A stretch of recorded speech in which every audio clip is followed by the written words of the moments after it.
வணக்கம், என் பெயர் தர்ஷினி. இந்த காலை வேளையில் மீண்டும் உங்களை எங்கள் ஆராதனை சந்திப்பதற்கு எனக்கு மிகவும் மகிழ்ச்சியாக இருக்கிறது. இந்த காலை வேளையில் நாம் ஆண்டவருக்கு தகுந்த முக்கியத்துவத்தை நம் ஆராதனை மூலம் செலுத்துவோமாக. ஆராதனைக்கு செல்வதற்கு முன்பாக உங்கள் கையடக்க தொலைபேசியை ஓசையற்ற நிலையிலோ அல்லது சுவிட்ச் ஆஃப் நிலையிலோ வைத்துக்கொள்ளுங்கள். நீங்கள் தனி நபராக இந்த ஆராதனையில் கலந்து கொண்டால் உங்கள் ஹெட்ஃபோன்ஸ் அல்லது இயர்ஃபோன்ஸை பயன்படுத்தி கொள்ள கேட்கிறோம். நம் ஆண்டவர் நல்லவர். இந்த மகிமையான ஆண்டவருக்கு சிறந்த ஆராதனையை செலுத்துவோம். வாருங்கள். காலை வணக்கம் என் அன்பு சகோதர சகோதரிகளே, கர்த்தர் உங்களோடு இருப்பாராக. இந்த காலை வேளையிலே நாம் யாவருமே எழுந்து நின்று நம்முடைய ராஜாதி ராஜாவை நாம் துதித்து அவரை ஆராதிப்போமாக. பாருங்கள், கர்த்தருடைய சமூகத்திலே நாம் அவர் நம் மத்தியில இருக்கிறார் என்று, நாம் அவருடைய சமூகத்திலே இருக்கிறோம் என்று அங்கீகரித்து அவரை ஆராதிப்போமாக. ராஜாவின் பிரசன்னம் போதுமையா, எப்போதும் எனக்கு போதுமையா. ராஜாவின் பிரசன்னம் போதுமையா, எப்போதும் எனக்கு போதுமையா. பிரசன்னம் பிரசன்னம்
அன்பு சகோதர சகோதரியே, நாம் பிதாவின் பிரசன்னத்தில் தேவ குடும்பமாக இணைந்து வந்திருக்கிறோம்.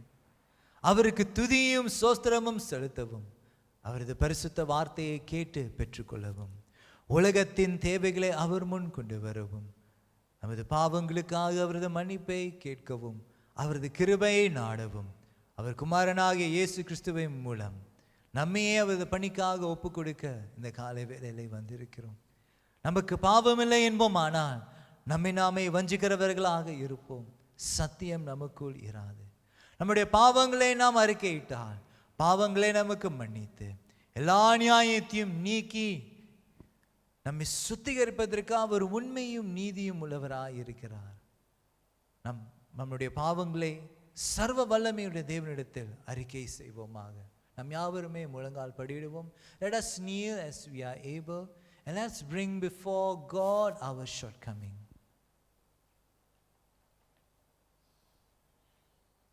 நாம் சேர்ந்து சபையாக இந்த ஜெபத்தை ஜெபம் செய்வோமாக. சர்வ வல்லமையுள்ள தேவனே, எங்கள் பரமபிதாவே, உமக்கு விரோதமாகவும் எங்கள் அயலாருக்கு விரோதமாகவும் நினைவினாலும் வார்த்தையினாலும் செயலினாலும் தீமையானவைகள் செய்ததினாலும் அறியாமையினாலும் பலவீனத்தினாலும் செய்த எங்களுடைய எல்லா பாவங்களுக்காகவும் மெய்யாய் மனஸ்தாபப்பட்டு மனம் திரும்புகிறோம்.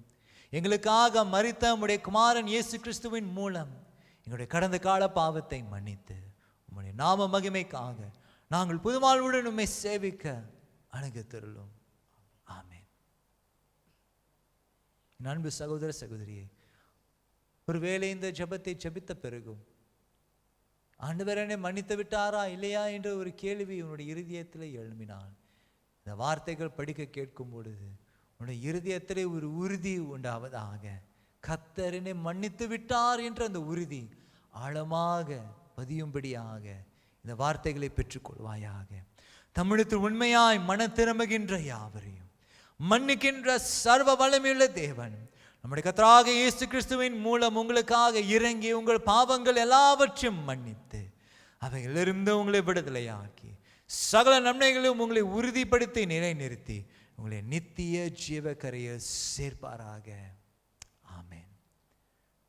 மன்னிக்கப்பட்ட ஜனமாக, விடுவிக்கப்பட்ட ஜனமாக நாம் யாவருமே இந்த வேளையில எழுந்து நின்று நம்முடைய ராஜாதி ராஜாவை நம்ம துதித்து ஆட்பரிப்போமாக. வாருங்கள், நாம் தேவனை துதிப்போமாக.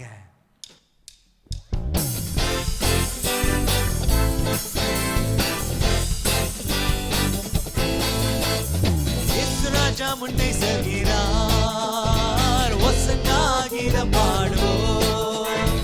இயேசு ராஜா முன்னே செல்கிறார், ஒசன்னா கீதம் பாடுவோம். வேகம் சென்றிடுவோம்.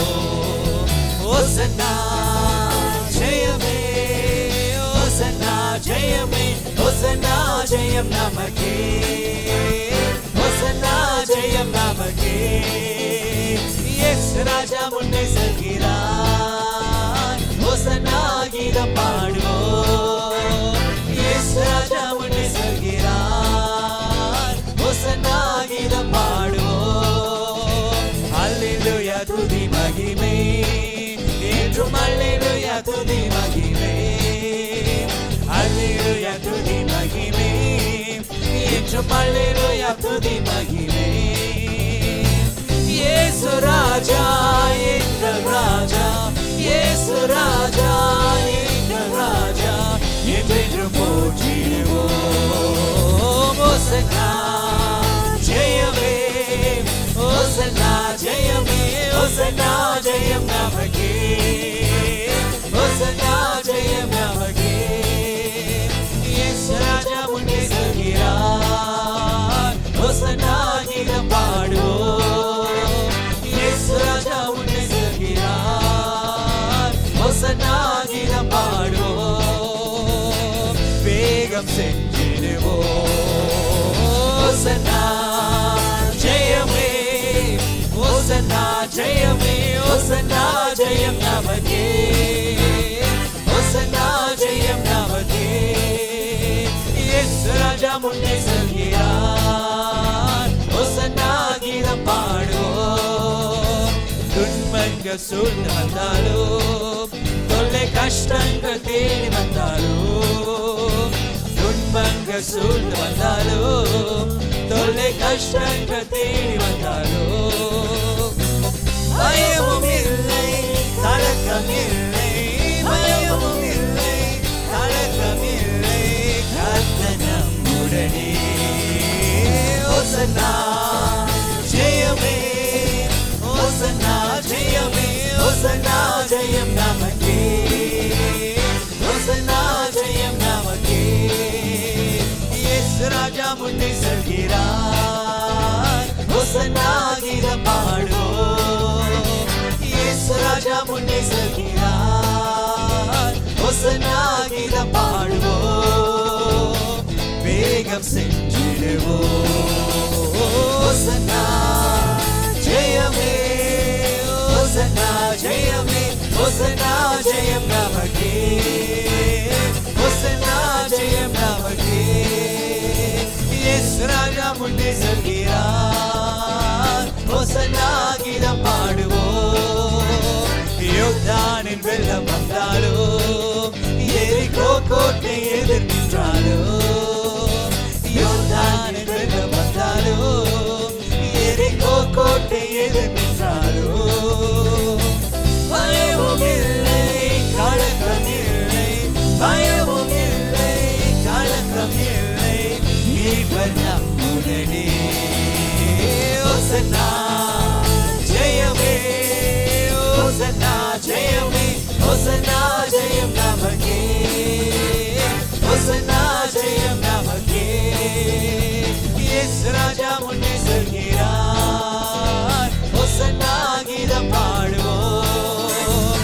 அற்புதர் அற்புதர் அற்புதர் அற்புதர் இயேசு அற்புதர் ஆண்டினோர் வாழ்வை இன்பமாய் மாற்றும் இயேசு அற்புதர் அற்புதர் அற்புதர் அற்புதர் அற்புதர் இயேசு அற்புதர் ஆண்டினோர் வாழ்வை இன்பமாய் மாற்றும் இயேசு அற்புதர் எல்லோரும் பாடுங்கள் எல்லோரும் பாடுங்கள் கைத்தாளம் போடுங்கள் சந்தோஷத்துடனே சங்கீதம் பாடுங்கள் எல்லோரும் பாடுங்கள் கைத்தாளம் போடுங்கள் சந்தோஷத்துடனே சங்கீதம் பாடுங்கள் அற்புதர் அற்புதர் அற்புதர் அற்புதர் இயேசு அற்புதர் ஆண்டினோர் வாழ்வை இன்பமாய் மாற்றும் இயேசு அற்புதர் எத்தனை துன்பங்கள் நம்மில் வந்த போதும் மீட்ட இயேசு அற்புதர் என்னென்ன தொல்லைகள் நம்மில் சூழ்ந்த போதும் காத்த இயேசு அற்புதர் எத்தனை துன்பங்கள் நம்மில் வந்த போதும் மீட்ட இயேசு அற்புதர் என்னென்ன தொல்லைகள் நம்மில் சூழ்ந்த போதும் காத்த இயேசு அற்புதர் உலகத்தில் இருப்பொழுதும் எங்கள் இயேசு பெரியவர் அற்புதரே உலகத்தில் இருப்பொழுதும் எங்கள் இயேசு பெரியவர் அற்புதரே உண்மையாய் அவரை தேடும் யாவருக்கும் இயேசு அற்புதர் உண்மையாய் அவரை தேடும் யாவருக்கும் இயேசு அற்புதர் எல்லோரும் பாடுங்கள் கையாளம் போடுங்கள் சந்தோஷத்துடனே சங்கீதம் பாடுங்கள் எல்லோரும் பாடுங்கள் கைத்தாளம் போடுங்கள் சந்தோஷத்துடனே சங்கீதம் பாடுங்கள் அற்புதர் அற்புதர் அற்புதர் அற்புதர் இயேசு அற்புதர் அன்பினோர் வாழ்வை இன்பமாய் மாற்றும் இயேசு அற்புதர் அற்புதர் அற்புதர் அற்புதர் அற்புதர் இயேசு அற்புதர் ஆண்டினோர் வாழ்வை இன்பமாய் மாற்றும் இயேசு அற்புதர் அலைக்கடல் மேலே நடந்தவரைங்கள் இயேசு அற்புதர் அகோரை காற்றை அமைதிப்படுத்திய இயேசு அற்புதர் அலைக்கடல் மேலே நடந்தவரைங்கள் இயேசு அற்புதர் அகோரை காற்றை செலுத்திய இயேசு அற்புதர். அருந்தன சிலுவையிலே ஆண்டவர் மறைத்தார் அந்நாளிலே.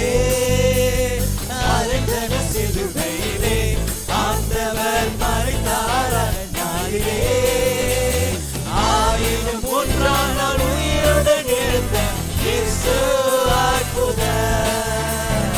ஆயிரம் ஒன்றான உயிருடன் எழுந்த இயேசு அற்புதர். எல்லாரும் பாடுங்கள், எல்லோரும் பாடுங்கள், கண்ணாடம் போடுங்கள், சந்தோஷத்துடனே சங்கீதம் பாடுங்கள். எல்லோரும் பாடுங்கள், சந்தோஷத்துடனே சங்கீதம் பாடுங்கள். அற்புதர் அற்புதர் அற்புதர் அற்புதர் இயேசு அற்புதர். அன்பினோர் வாழ்வை இன்பமாய் மாற்றும் இயேசு அற்புதர். அன்பினோர் வாழ்வை இன்பமாய் மாற்றும் இயேசு அற்புதர். அன்பினோர் வாழ்வை இன்பமாய் மாற்றும் இயேசு அற்புதர்.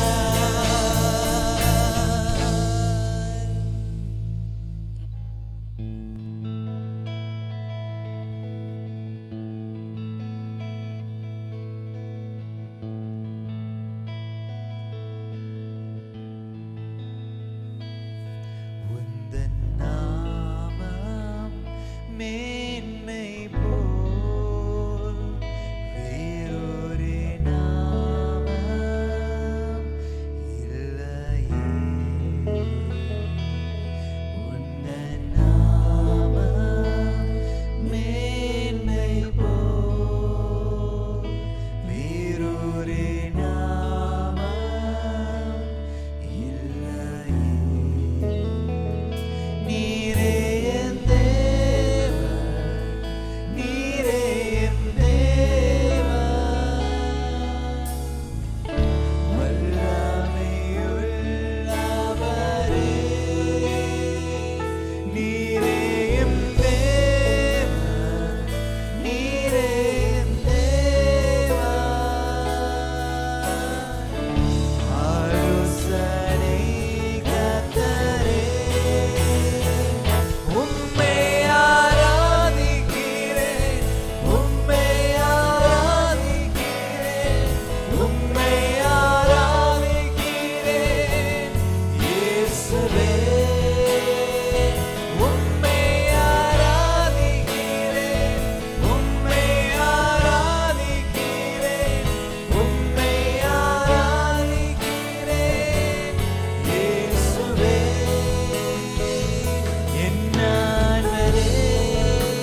உமக்கே கனம், உமக்கே மகிமை. என் இயேசுவே, உமக்கே துதி, உமக்கே கனம், மகிமை. என் இயேசுவே, துதி உமக்கே, கனம் உமக்கே, புகழும் மேன்மையும் ஒருவருக்கே. துதி உமக்கே, கனம் உமக்கே, புகழும் மேன்மையும் ஒருவருக்கே. புகழும் மேன்மையும் ஒருவருக்கே. புகழும் மேன்மையும் ஒருவருக்கே.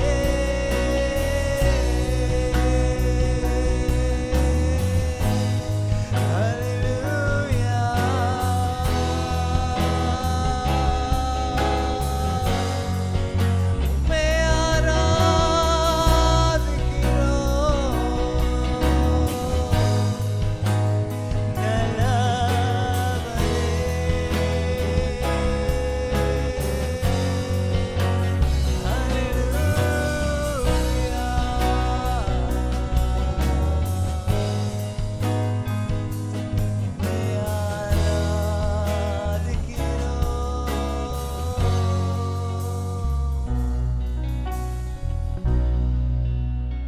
ஆண்டவரே, இந்த நல்ல நேரத்துக்காக உமக்கு நன்றி செலுத்துகிறோம்.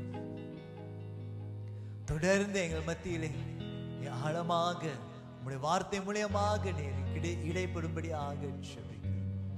இயேசு கிறிஸ்துவின் நாமத்திலே ஆமென். நண்பு சகோதர சகோதரிகளே, தயவு செய்து அமருங்கள். இப்பொழுது வேத வாக்கியம் வாசிக்கப்படும்.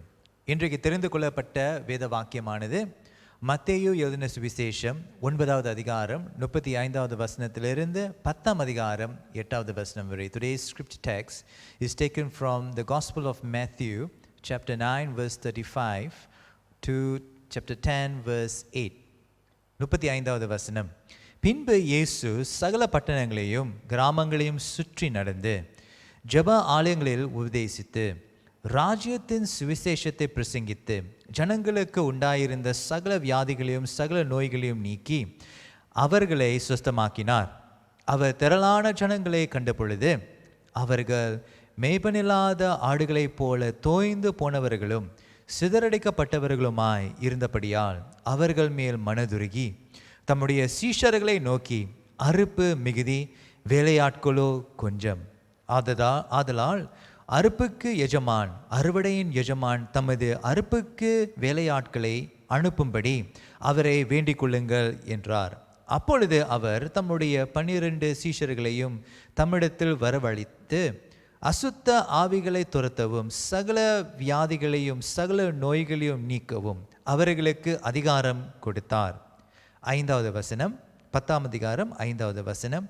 இந்த 12 இயேசு அனுப்புகையில் அவர்களுக்கு கட்டளையிட்டு சொன்னது என்னவென்றால், நீங்கள் புறஜாதியார் நாடுகளுக்கு போகாமலும் சமரியா பட்டணங்களில் பிரவேசியாமலும் கானான் போன ஆடுகளாகிய இஸ்ரவேல் வீட்டாருக்கு போங்கள். போகையில் பரலோக ராஜ்யம் சமீபித்து இருக்கிறது என்று பிரசங்கியுங்கள். வியாதி உள்ளவர்களை சுத்தமாக்குங்கள், குஷ்டரோகிகளை சுத்தம் பண்ணுங்கள், மரித்தோரை எழுப்புங்கள், பிசாசுகளை துரத்துங்கள், இலவசமாய் பெற்றீர்கள், இலவசமாய் கொடுங்கள். இது தேவனுடைய வசனம். தேவனுக்கு ஸ்தோத்திரம். நம் கண்களை மூடி நம் ஆண்டவரை நோக்கி பார்ப்போமாக. கண்மலையும் மீட்புறமாக இருக்கின்ற கர்த்தாவே, இந்த காலை வேளையிலே நீங்கள் எங்களோடு நீ பேசும்படியாக ஜெபிக்கிறோம். விசேஷ விதத்தில் எங்களோடு நீ இடைப்படும்படியாக ஜெபிக்கிறோம். உம்முடைய வார்த்தையானது எங்களுடைய இருதயத்தின் ஆழத்தில் பதிந்து அது அதிக கனி கொடுக்கும்படியாக ஜெபிக்கிறோம். Lord, we thank you for gathering us this morning. We pray that your word will be deeply rooted in our hearts and you will bear much fruit for the glory of your name. உம்முடைய ராஜ்யத்துக்கு ஆண்டவரே அது பயன்படுத்தும்படியாக ஜெபிக்கிறோம். எங்களுடைய வாழ்க்கையை நீ பயன்படுத்தும்படியாக ஜெபிக்கிறோம். உம்முடைய நாமம் ஒன்றே உயர்த்தப்படுவதாக இயேசு கிறிஸ்துவின் நாமத்திலே. In Jesus mighty name. Amen. அறுப்பு மிகுதி, வேலையாட்களோ கொஞ்சம். The harvest is plentiful, but the laborers are few. My dear brother and sister, what sort of a disciple of Jesus Christ are you? என் அன்பு சகோதர சகோதரியே, கிறிஸ்துவனுடைய சீஷனாக நீ எப்படிப்பட்டவனாக நீ இருக்க போகிறாய்? எப்படிப்பட்டவளாக இருக்க போகிறாய்? நாம் இந்த பூமியிலே வாழும் பொழுது அநேக காரியங்களை நம் முன்னேற்றத்துக்குள்ளாக நம்ம கொண்டு வர வேண்டும். As long as we live on earth, my dear brother and sister, there will always be things that need improvement in our life, and as a disciple we may need improvement in certain parts of our life. நாம் கிறிஸ்துவனுடைய சீஷனாக இருக்கும் பொழுது கூட அந்த நம்மளுடைய வாழ்க்கையிலே முன்னேற்றங்கள், கிறிஸ்துவனுடைய சீஷனாக இன்னும் சிறப்பாக வாழக்கூடிய முன்னேற்றங்கள் நம்முடைய வாழ்க்கையில இருக்கும். எப்படி ஒரு பிள்ளையானது வளர்ந்து புதிய காரியங்களை படித்துக்கொண்டு அது முதிர்ந்த வாழ்க்கையிலும் முதிர்ந்த வயதிலும் இன்னும் காரியங்களை தொடர்ந்து கற்றுக்கொண்டிருக்கிறது போல சீஷத்துவமும் அப்படிப்பட்டதாக இருக்கிறது. நாம் ஆரம்பத்திலே கற்ற காரியங்கள் போதாது ஐயா, நாம் ஆரம்பத்திலே கற்ற காரியங்கள் போதாது என் அன்பு சகோதரியே. ஆனால் தொடர்ந்து முதிர்ந்த வயதிலும் நீங்களும் நானும் கர்த்தருடைய வார்த்தையிலே வளர வேண்டும், கர்த்தருடைய காரியங்களிலே வளர வேண்டும், கிறிஸ்துவனுடைய சீஷனாக இருப்பதிலே நம்ம வளர வேண்டும். We need to grow as disciples of Jesus Christ no matter our age. நம்முடைய எப்படிப்பட்ட ஒரு வயதாக இருந்தாலும், அது முதிர்ந்த ஒரு வயதாக இருந்தாலும், அது இளைய வயதில் இருந்தாலும், நாம் யாவருமே கிறிஸ்துவ சீஷத்துவத்திலே வளர வேண்டியவர்களாக இருக்க வேண்டும். வாழ்நாள் முழுவதும் நடக்கக்கூடிய ஒரு காரியமாக இருக்கிறது. It is a lifelong process of growth. But my dear brother and sister, what do we as Jesus' disciples aspire to be? And how do we know that we have grown as disciples of Jesus Christ? நாம் கிறிஸ்துவனுடைய சீஷர்களாக இருக்கும் பொழுது நம்முடைய கிறிஸ்துவனுடைய சீஷத்துவத்திலே அவருடைய ஆசை என்ன? நாம் எந்த அளவு வளர்ந்திருக்கோம் என்று எப்படி நம்ம அறிந்து கொள்ளலாம்? இதைத்தான் இன்றைக்கு மத்தேயுவின் சுவிசேஷம் 9வது அதிகாரம் 35வது வசனத்திலிருந்து 10ஆம் அதிகாரம் 8வது வசனம் வரைக்கும் கற்றுக்கொள்ள போகிறோம். This is something that we are going to explore in today's sermon from Matthew chapter 9 verse 35 to chapter 10 verse 8. 35வது வசனம் இவனுமாய் சொல்லியிருக்கிறது. பின்பு இயேசு சகல பட்டணங்களிலும் கிராமங்களிலும் சுற்றி நடந்து ஜெப ஆலயங்களிலே உபதேசித்து ராஜ்யத்தின் சுவிசேஷத்தை பிரசங்கித்து ஜனங்களுக்கு உண்டாயிருந்த சகல வியாதிகளையும் சகல நோய்களையும் நீக்கி அவர்களை சுஸ்தமாக்கினார். The scripture tells us how Jesus went about to do his ministry while he was on earth. Now let's look at the work ethic of Jesus Christ.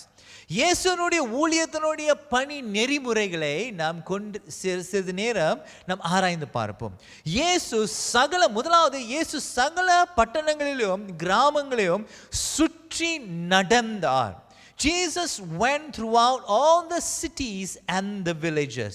Now in those days, if you know and if you have been to Israel, it is not easy to get from one place to another, and especially if you have to walk from one place to another, it is not something that is as easy as it is today in Israel.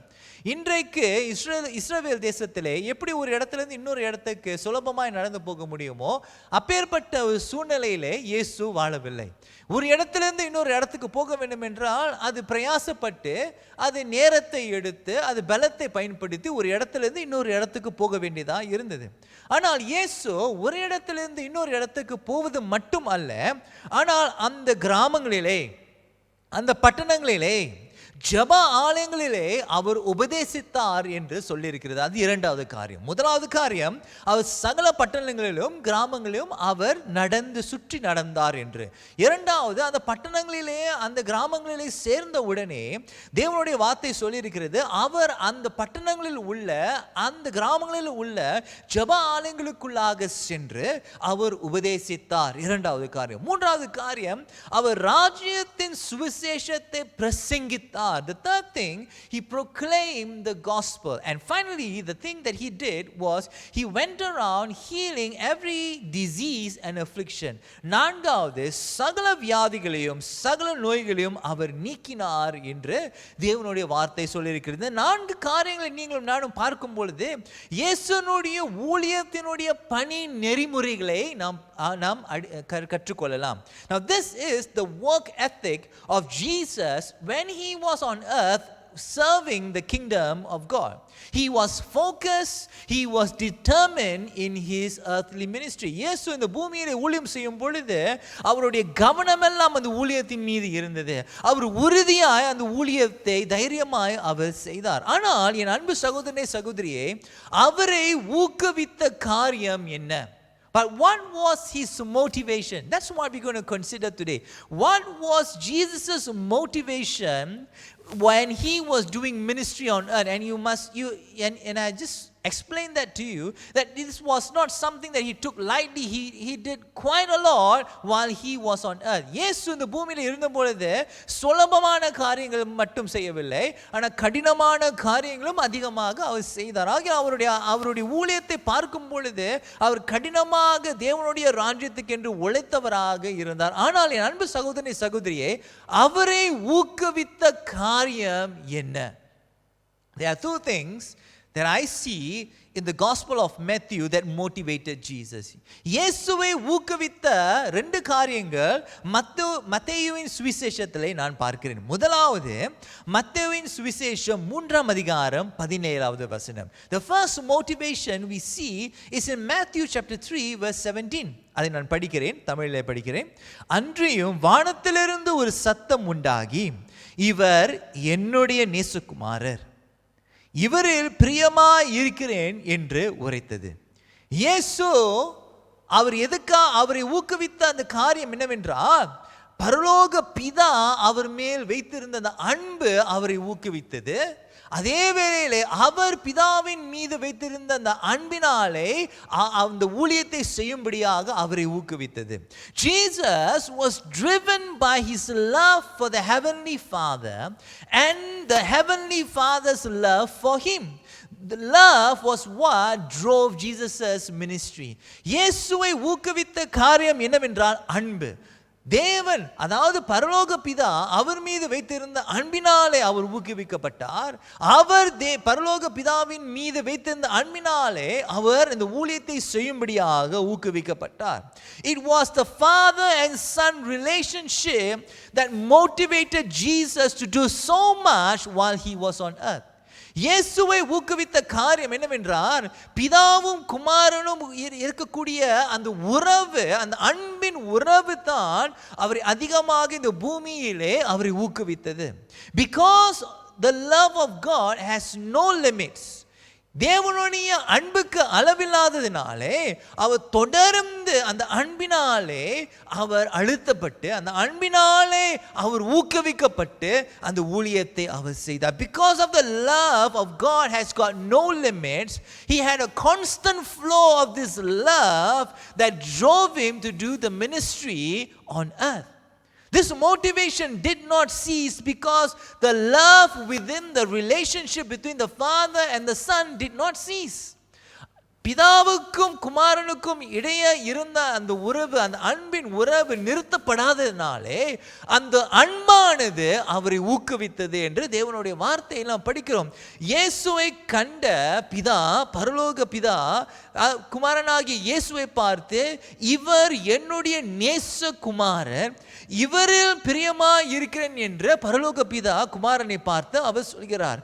So that is what kept Jesus going. When others would have stopped, Jesus continued because of the love that was in the relationship between him and the Father.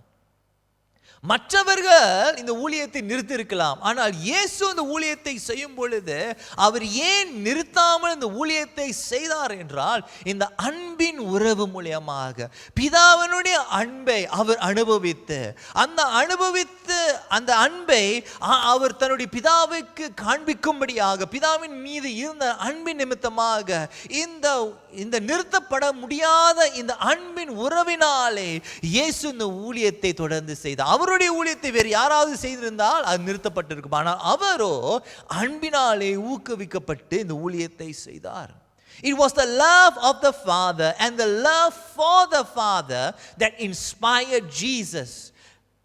பிதா குமாரன் மீது வைத்திருந்த அன்பின் நிமித்தமாகவும், குமாரன் பிதாவின் மீது வைத்திருக்கின்ற அன்பின் நிமித்தமாக, இந்த இருவர் மத்தியில் இருக்கக்கூடிய இந்த அன்பின் உறவின் நிமித்தமாக இயேசு முதலாவது சகல பட்டணங்களிலும் கிராமங்களிலும் சுற்றி நடந்தார். இந்த அன்பின் உறவின் நிமித்தமாக இயேசு ஜெப ஆலயங்களிலே உபதேசித்தார். இந்த அன்பின் உறவின் நிமித்தமாக ராஜ்யத்தின் சுவிசேஷத்தை பிரசங்கித்தார். இந்த அன்பின் உறவினாலே இயேசு சகலவிதமான வியாதி சகலவிதமான நோய்களையும் நீக்கினார் என்று தேவனுடைய வார்த்தை சொல்லியிருக்கிறது. And it was because of this love relationship between the Father and the Son, Jesus went about through all the cities and the villages. It is because of this love relationship that Jesus was able to go into the synagogues in the city to share and to preach in the synagogues. It was because of this love relationship that he proclaimed the gospel.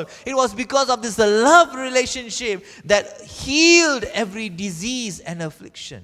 Now Paul, the servant of God, we read some time later, was also compelled by the love of God.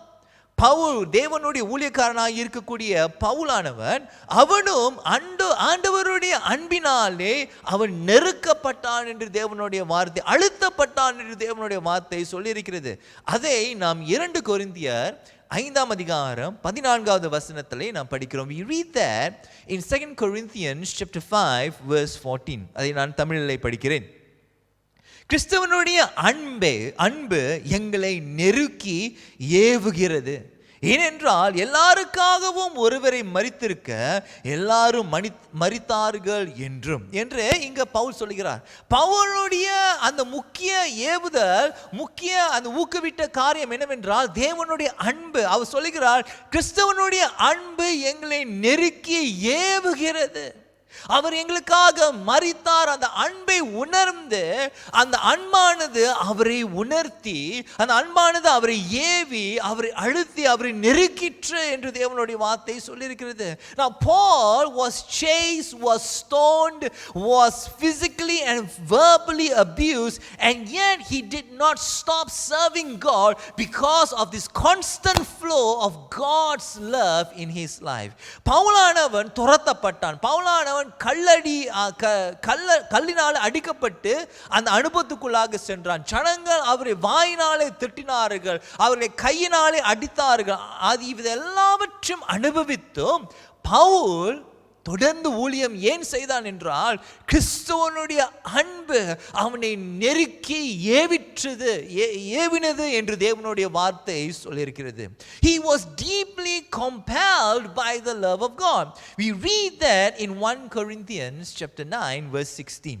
1 கொரிந்தியர் 9வது அதிகாரம் 16வது வசனத்திலே பவுல் இவனுமாய் சொல்லியிருக்கிறார், சுவிசேஷத்தை நான் பிரசங்கித்து வந்தும் மேன்மை பாராட்ட எனக்கு இடமில்லை, அது என்மேல் விழுந்த கடமையாகிறது. சுவிசேஷத்தை நான் பிரசங்கியாதிருந்தால் எனக்கு ஐயோ. ஏன் அந்த வார்த்தை எனக்கு ஐயோ என்று சொல்கிறார் என்றால், கர்த்தருடைய அன்பை அனுபவித்த நான் எப்படி அவருடைய ஊழியத்தை செய்யாமல் நிறுத்த முடியும்? அவருடைய அன்பை அனுபவித்த நான், எனக்காக மரித்த அந்த இயேசுவுக்காக நான் ஒன்றும் செய்யாமல் இருப்பேனோ என்று சொல்லி அவர் இந்த வார்த்தைகளை சொல்லுகிறார். Now what is motivating you today? What is motivating you to serve God? இன்றைக்கு கர்த்தருக்கு ஊழியம் செய்யக்கூடிய காரியம் எது உங்களை ஏவுகிறது? எது உங்களை நெருக்கிறது?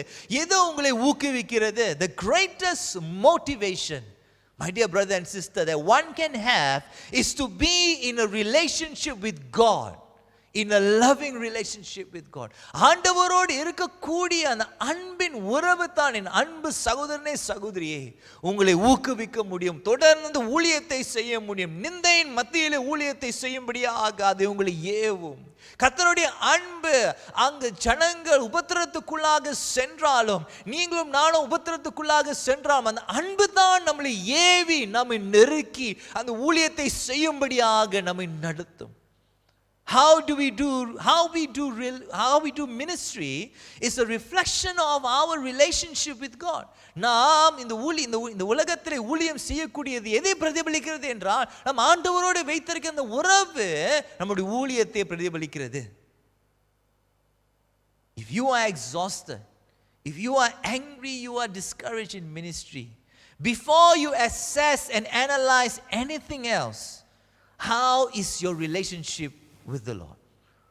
ஒருவேளை நீ ஊழியத்திலே கோபமாய் இருந்து ஏமாற்றை அனுபவித்து அதிக பலனில்லாத ஒரு சூழ்நிலையை நெருக்கும் பொழுது மற்ற எல்லா காரியத்தையும் ஆராய்ந்து பார்ப்பதற்கு முன்பதாக உன் ஆண்டவரோடு இருக்கக்கூடிய உறவு எப்படி இருக்கிறது? உன் ஆண்டவரோடு இருக்கக்கூடிய அன்பின் உறவு எப்படி இருக்கிறது? Are we allowing God's love to reach the tired and hurt places in our souls? நாம் சோர்வு அடைந்து காயப்பட்ட இடங்களிலே கர்த்தருடைய அன்புக்கு நாம் இடம் கொடுக்கிறோமா? இடம் கொடுக்காவிட்டால் என் அன்பு சகோதரனே சகோதரியே ஊழியத்திலே கசப்பான ஒரு அனுபவத்துக்குள்ளாக கடந்து செல்வோம். ஊழியத்திலே ரொம்ப சோர்வு வந்துவிடும். ஊழியத்திலே கோபம் வந்துவிடும். ஏனென்றால் ஆண்டவருடைய அன்புக்கு இடம் இல்லை. Now let us assess that part of our lives. Is the loving relationship with God driving us to do ministry? ஆண்டவரோடு இருக்கக்கூடிய அந்த அன்பு தான் ஊழியத்தை செய்யும்படியாக ஏவுகிறதா, ஊக்குவிக்கிறதா? இரண்டாவது காரியம், இயேசுவை ஊக்குவித்த ஊழியத்திலே ஊக்குவித்த காரியம் என்ன? மத்தேயு எழுதின சுவிசேஷம் 9ஆம் அதிகாரம் 36வது வசனம். The second thing that motivated Jesus is found in Matthew chapter 9 verse 36. 36வது வசனம், அவர் திரளான ஜனங்களை கண்ட பொழுது அவர்கள் மேய்ப்பனில்லாத ஆடுகளைப் போல தோய்ந்து போனவர்களும் சிதறடிக்கப்பட்டவர்களுமா இருந்தபடியால் அவர்கள் மேல் மனதுருகி. Jesus saw the spiritual state of the people and had compassion on the people. Now Jesus saw the internal state of the heart. இயேசு அவர்களுடைய ஆவிக்குரிய நிலைமையை கண்டு அவர்களுடைய உள்ளான இருதயத்தினுடைய நிலைமையை கண்டு அவர் மனதுருகினார் என்று தேவனுடைய வார்த்தை சொல்லியிருக்கிறது. What affected Jesus was the spiritual state of the people who had no shepherd. ஜனங்களை பார்க்கும் பொழுது இயேசு எப்படி பார்த்தார் என்றால் அவர்கள் மேய்ப்பன் இல்லாத ஆடுகளைப் போல தோய்ந்து போனவர்களும் சிதறடிக்கப்பட்டவர்களுமா இருந்தபடியால் அவர்கள் மேல் மனதுருகினார் என்று தேவனுடைய வார்த்தை சொல்லியிருக்கிறது. Jesus, my dear brother and sister, was not motivated by the admiration of people. Jesus was not motivated by the applause of the people. Jesus was not motivated by how famous he became, by how glamorous the ministry was. இயேசு அந்த ஊழியத்தை செய்யும் பொழுது எந்த அளவு ஜனங்கள் அவரை புகழ்கிறார்கள் என்று சொல்லி அது அவரை ஊக்குவிக்கவில்லை. ஜனங்களுடைய கைத்தட்டுதலுக்கு அவர் இடம் கொடுக்கவில்லை. அவர் எதனால ஊக்குவிக்கப்பட்டார் என்ற இரண்டாம் காரியம், ஜனங்களுடைய ஆவிக்குரிய நிலைமையை கண்டு இயேசு மனதுருகி அதனாலே ஏவப்பட்டார் என்று தேவனுடைய வார்த்தை சொல்லியிருக்கிறது. There were two things that drove the ministry of Jesus. ரெண்டு காரியங்கள் இயேசுவை ஊக்குவிட்டது, அது ஏவினது. அது என்னவென்றால் ஆண்டவர் பிதாவாகிய தேவன் மீது இருந்த அந்த அன்பும் பிதாவாகிய தேவனுடைய அன்பு நிமித்தமாக அவர் ஊக்குவிக்கப்பட்டார். இரண்டாவது காரியம், ஜனங்களுடைய ஆவிக்குரிய நிலைமையை பார்த்து அவர்கள் மேல் மனதுருகி அவர் ஏவப்பட்டார். Jesus was motivated because of the love for the Father and the love from the Father. And the second thing why what motivated Jesus was the compassion for the people's spiritual state. And then now he turns to his disciples and says this. இவையெல்லாம் செய்த பிறகு, இவையெல்லாம் சொன்ன பிறகு அவர் தன்னுடைய சீஷர்கள் மத்தியிலே திரும்பி இந்த காரியத்தை சொல்லுகிறார். அது 37வது வசனம். தம்முடைய சீஷர்களை நோக்கி, அறுப்பு மிகுதி, வேலையாட்களோ கொஞ்சம் என்று தேவனுடைய வார்த்தை சொல்லியிருக்கிறது. The word of God says that Jesus turns around to his disciples and he says this to them: the harvest is plentiful, but the laborers are few. Now, if today Jesus looked at you, what would he call you? Would he call you a laborer? இன்றைக்கு என் அன்பு சகோதரனே சகோதரியே, இயேசு உன்னை பார்த்து, நீ என்னுடைய வேலையாட்களில் ஒருத்தியாய் இருக்கிறார் என்று சொல்வாரா?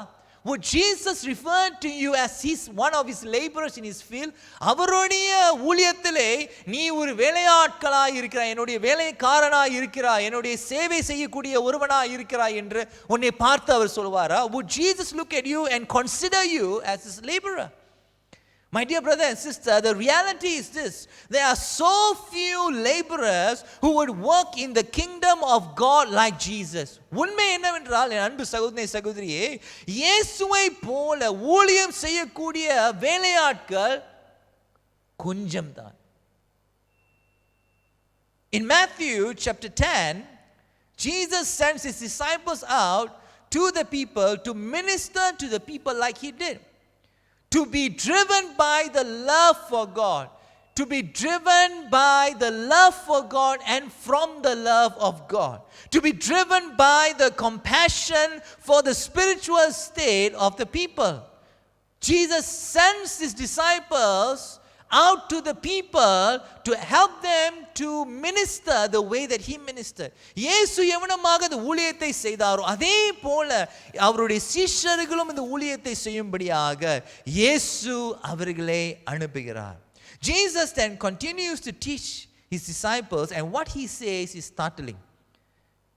ஒரு காரியம் தொடர்ந்து நீங்க 10ஆம் அதிகாரத்தை நீங்க தொடர்ந்து படித்துக் கொண்டு வரும் பொழுது 24வது வசனம், அந்த 24வது வசனத்திலே இயேசு ஆச்சரியமான ஒரு காரியத்தை சொல்லுகிறார். அவர் என்ன சொல்கிறார் என்றால், சீஷன் தன் போதகனிலும் வேலைக்காரன் தன் எஜமானிலும் மேற்பட்டவன் அல்ல.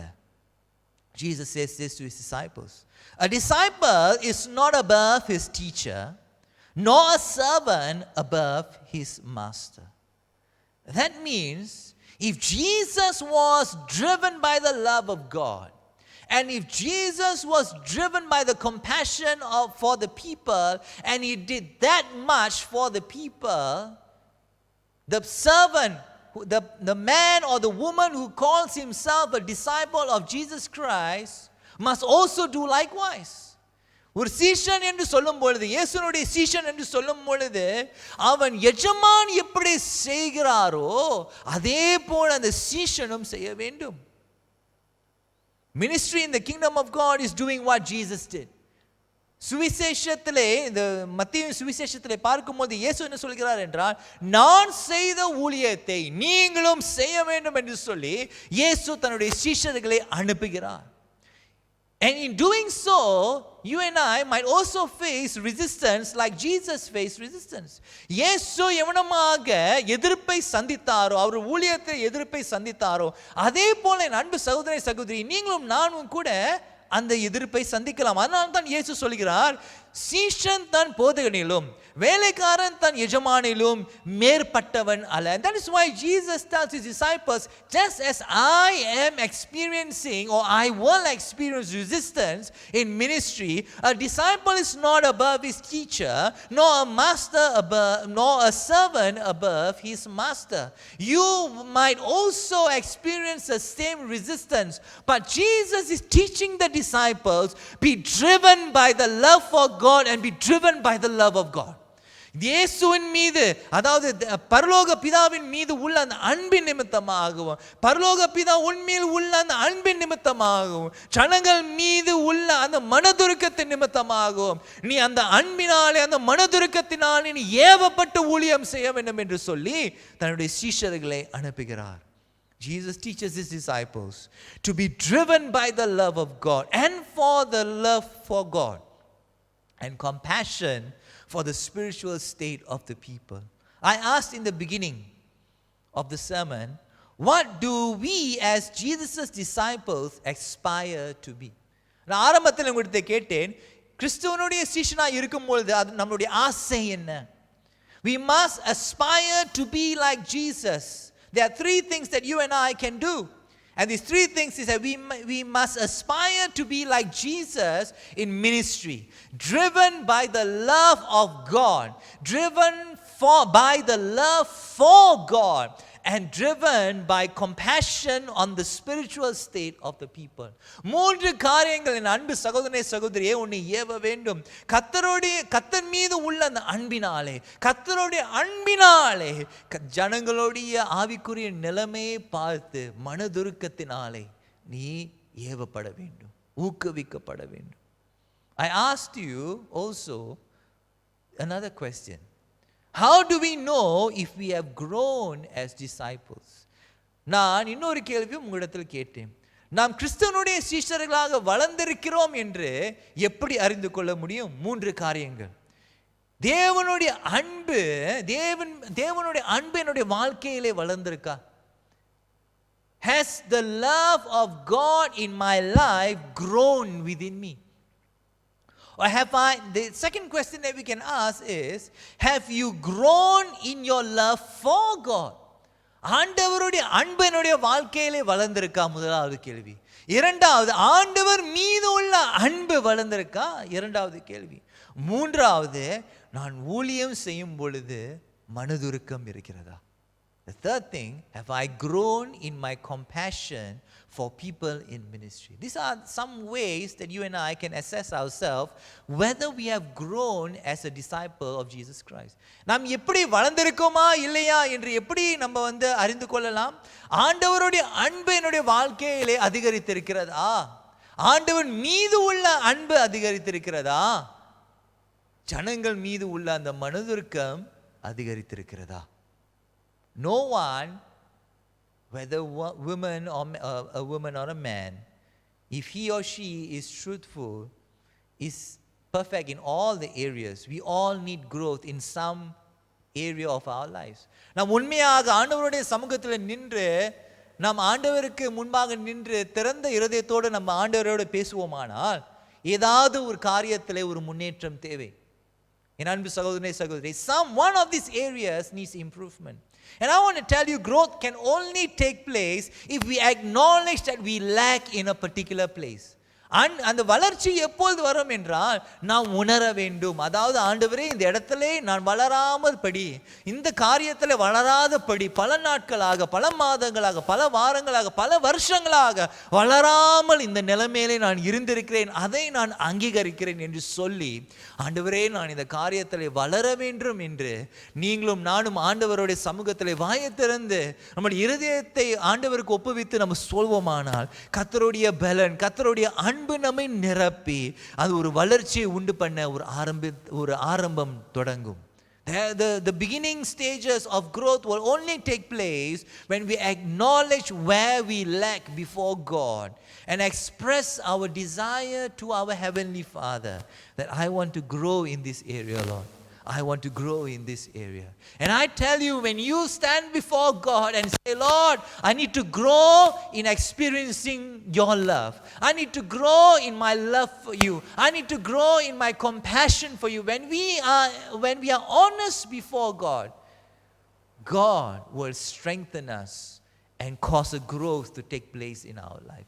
நாம் ஆண்டவருடைய சமூகத்திலே நேர்மையாக நின்று, ஆண்டவரே இந்த பகுதியிலே எனக்கு வளர்ச்சி தேவை என்று ஆண்டவருடைய சமூகத்திலே உண்மையாக சொல்வோமானால், உண்மையாக என் அன்பு சகோதரனே சகோதரியே, உன்னுடைய வாழ்க்கையிலே ஒரு வளர்ச்சி வரும். Only the Lord can strengthen both the heart and the body to minister in the kingdom of God. ஆண்டவர் தாமே சரீரத்தையும் ஆத்துமாவையும் பலப்படுத்தி இயேசு எவனமாக கடுமையாக தேவனுடைய ராஜ்யத்துக்கு என்று உழைத்தாரோ அதே பலன், அதே உற்சாகம், அதே ஊக்கம் ஆண்டவர் நமக்கு கொடுத்து இந்த பூமியில் இருக்கக்கூடிய நாட்களிலே நாம் அலட்சியமாய் இராதபடிக்கு தொடர்ந்து அவருடைய ஊழியத்தை செய்யும்படியாக அவர் நம்மை பலப்படுத்தி நடத்துவார். அன்பு சகோதரி சகோதரியே, only the Lord can strengthen us to do his ministry the way that Jesus did ministry. He is our master, isn't it? We are his disciples. And we learn from our master and we look to our master for help. And today may I encourage you to look to God. இன்றைக்கு என் அன்பு சகோதரனே சகோதரியே, நீ ஆண்டவரிடத்தில் திரும்பி, ஆண்டவரே இந்த பகுதியிலே எனக்கு ஒரு வளர்ச்சி தேவை என்று நீ சொல்வாயா? I'm going to lead us in a song. நான் ஒரு பாடல் மூலமாக உங்களை நான் வழி நடத்த போகிறேன். அந்த பாடலை நீங்கள் பாடும் பொழுது ஆண்டவருக்கு மறு உத்தரவு கொடுங்க. ஆண்டவரே, நான் உமக்காக வாழ வேண்டும், நான் உமக்காக ஓட வேண்டும், நான் உமக்காக ஊழியம் செய்ய வேண்டும் என்று நீங்கள் ஆண்டவரிடத்தில் சொல்வீர்களா? Will you tell the Lord, as you are singing this song and expressing it from the bottom of your heart, say, Lord, I want to serve you. Lord, I want to live my life, the rest of my life for you.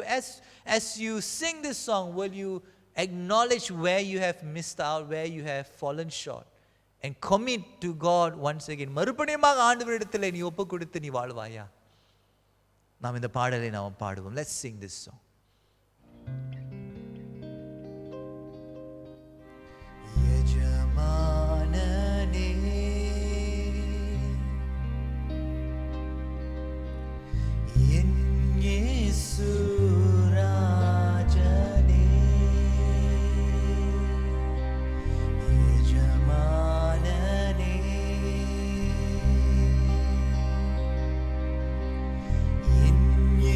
Surah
எஜமானனே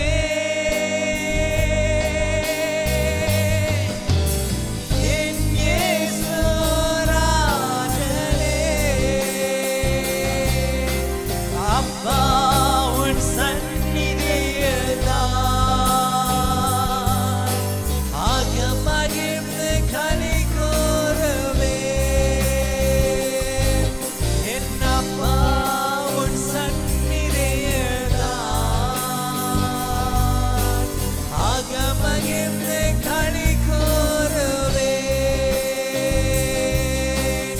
எப்போது உம்மை காண்பேன் நான் எப்போது உம்மை காண்பேன் ஏங்குதையா ஏனிதையா ஏங்குதையா எண்ணிதையா எஜமானனே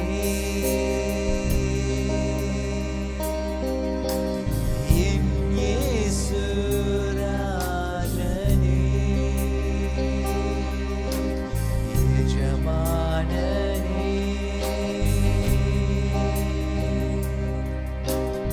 என் இயேசு ராஜனே எண்ணமெல்லாம் ஏக்கமெல்லாம் உம் சித்தம் செய்வதுதானே எண்ணமெல்லாம் ஏக்கமெல்லாம் உம் சித்தம் செய்வதுதானே. என் அன்பு சகோதரனே சகோதரியே, கர்த்தருடைய அன்புடைய இருதயத்தை நிரப்பும்படியாக நீ இடம் கொடுப்பாயா? கர்த்தர் மீது உள்ள அந்த அன்பினாலே நீ ஏவப்படுவாயா? ஊழியத்தை மனதுருக்கத்தினாலே நீ ஏவப்படுவாயா? ஒருவேளை ஆண்டவரே நான் உம்மை விட்டு தூரமாய் போய்விட்டேன் ஆண்டவரே என்று நீ சொல்வாயானால் இந்த காலை வேளையில் உம்முடைய இருதயத்தை திறந்து அப்பா உம்முடைய சந்நிதியில் நான் நிற்கிறேன், உம்முடைய அன்பினாலே நீர் என்னை நிரப்பும் ஆண்டவரே என்று நீ சொல்வாயா? உம்முடைய அன்பினாலே நீர் என்னை நிரப்பும் ஆண்டவரே, உம்முடைய அன்பினாலே நான் ஏவப்பட விரும்புகிறேன், நான் வளர விரும்புகிறேன், ஒரு சீஷனாக இந்த பகுதியிலே நான் வளர விரும்புகிறேன். கர்த்தாவே உம்முடைய அன்பிலே நான் வளர வேண்டும், உம்மீது உள்ள அந்த அன்பிலே நான் வளர வேண்டும், மனதுருக்கத்திலே நான் வளர வேண்டும் ஆண்டவரே. சீஷனாய் இருப்பதிலே நான் முன்னேறி வளர வேண்டும் ஆண்டவரே. என்னுடைய இருதயத்தை நான் ஒப்புவிக்கிறேன் என்று நீ சொல்வாயா?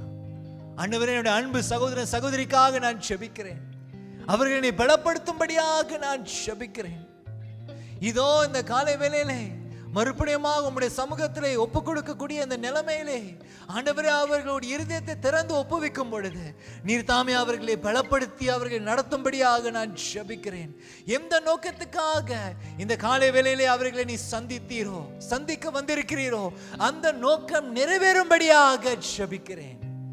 நீர் தாமே உம்முடைய வார்த்தையினாலே பலப்படுத்தி இவர்களை வழிநடத்தும்படியாக கர்த்தராகிய இயேசு கிறிஸ்துவின் நாமத்திலே ஜெபிக்கிறேன் பிதாவே, ஆமென். நம் கர்த்தருடைய ஆசீர்வாதத்தை பெற்றுக்கொள்வோமாக. எல்லா புத்திக்கு மேலான தேவ சமாதானம் உங்களோடு இருந்து நீங்கள் தேவனையும் அவருடைய குமாரனாகிய நம்முடைய நாதர் இயேசு கிறிஸ்துவை பற்றிய அறிவிலும் அன்பிலும் நிலைத்திருக்கும்படி உங்கள் இருதயத்தையும் சிந்தையும் காக்க கடவது பிதா குமாரன் பரிசுத்த ஆவியுமாகிய சர்வ வல்லமை பொருந்திய தேவனுடைய ஆசீர்வாதம் உங்களுக்குள்ளே இருந்து இப்பொழுதும் எப்பொழுதும் நிலைத்திருக்க கடவது, ஆமென். சமாதானத்தோடும் அன்போடும் போய் தேவனை சேவியுங்கள் கிறிஸ்துவின் நாமத்திலே, ஆமென், ஆமென். கர்த்தர் உங்களை ஆசீர்வதிப்பாராக. என் அன்பு சகோதரனே சகோதரியை, அடுத்த வாரம் மறுபடியுமாக சந்திப்போம். நம் ஆண்டவரை ஆராதித்து அவருடைய வார்த்தையை கேட்டோம். நம் ஆண்டவருக்கு கொடுப்பதும் ஒரு வகையான ஆராதிப்பு தான். நம்முடைய காணிக்கையை செலுத்த ஆயத்தமாகவும் வாருங்கள். நீங்கள் உங்கள் காணிக்கைகளையும் தசம பாகங்களையும் கொடுக்க 3 வழிகள் உள்ளன. முதலாவதாக, நீங்கள் இணையத்தின் வழியாகவோ அல்லது ஏடிஎம் வழியாகவோ பேங்க் ட்ரான்ஸ்ஃபர் செய்யலாம். நீங்கள் ட்ரான்ஸ்ஃபர் செய்ய மை Xavier's church DBS account number 006-014-6112, அதாவது நீங்கள் ட்ரான்ஸ்ஃபர் செய்ய வேண்டிய எண் 000-014-6112. இரண்டாவது வழி, பே நவ் என்ற சேவை மூலம் கட்டணத்தை செலுத்தலாம். இணையம் அல்லது மொபைல் வங்கி மூலம் பே நவ் என்ற பகுதியை தேர்ந்தெடுத்து என் இரட்சகர் ஆலயத்திற்குரிய சிறப்பு எண்ணை தட்டச்சு செய்யவும். சிறப்பு எண் T08CC4073G. மூன்றாவதாக, காசோலை அதாவது செக் வழியாக நீங்கள் பணத்தை செலுத்தலாம். மேல் விவரங்களுக்கு சபை அலுவலகத்தை தொடர்பு கொள்ளுங்கள். தொடர்பு கொள்ள வேண்டிய எண் 64742823. ஏன்னா இங்கே வாயேன். என்னப்பா? ஏன்னா இப்போ தான் நம்ம தேவனை இணைய வழி ஆராதித்தோம். இணைய வழி தேவனை ஆராதிக்கிறதும் இணைய வழி அவருக்கு காணிக்கை கொடுக்கறதும் எவ்வளோ பெரிய ஒரு அருமையான ஒரு காரியம். ஆமாப்பா, நீங்கள் சொல்கிறதும் சரிதான். இந்த காலகட்டத்தில் நம்ம பொறுப்பாக வீட்டில் இருக்கிறது ரொம்ப முக்கியம். ஆனால் ஏன்னா எனக்கு ஒரு கேள்வி இருக்குது. எனக்கு பேங்கிங் இல்லை, பே நவுன்னு சொல்லுவாங்களா, அதுவும் எனக்கு இல்லை. அதே சமயத்தில் சபை அலுவலகமும் இப்போ செயல்படலை. அப்படி இருக்கும்போது என்னோடய காணிக்கை நான் எப்படி கொண்டு போய் கொடுப்பேன்? அதுவாப்பா, அதுக்கும் ஒரு வழி இருக்குது. நம்முடைய காணிக்கை ஒரு பெட்டிலேயோ ஒரு உண்டிலேயோ அல்லது ஒரு என்வெலப்லேயோ சேர்த்து வச்சு சபை அலுவலகம் மறுபடியும் செயல்படும் போது அதை போய் அவங்ககிட்ட போய் கொடுத்துடலாம். இது நல்லா இருக்கே. இந்த ஆராதனை உங்களுக்கு ஆசீர்வாதமாக இருந்திருக்கும் என்று நாங்கள் நம்புகிறோம். மீண்டும் உங்களை அடுத்த வாரம் சந்திக்கிறோம். பாய்.